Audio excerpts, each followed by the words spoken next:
आणि यानंतर चंद्रपुरातनं बातमी। चंद्रपूरच्या भद्रावती तालुक्यात निसर्गरम्य टेकडीवर गौराळा गणेश अर्थात वरदविनायकाचं मंदिर आहे। भद्रावती शहराच्या एका टोकावरती घनदाट झाडीमध्ये हे मंदिर वसलंय।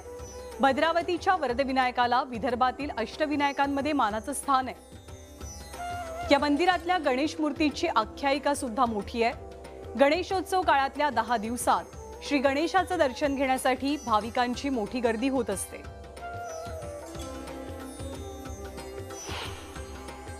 विदर्भातील अष्टविनायकापैकी एक वरदविनायक गौराळा मंदिर जे भद्रावती तालुक्याच्या गौराळ्याचे आहे।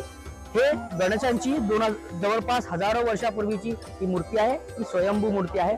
मोठ्या संख्येने भाविक इथे दर्शनासाठी येतात। चंद्रपूर नव्हे तर महाराष्ट्रातून मोठ्या संख्येने भाविक येतात।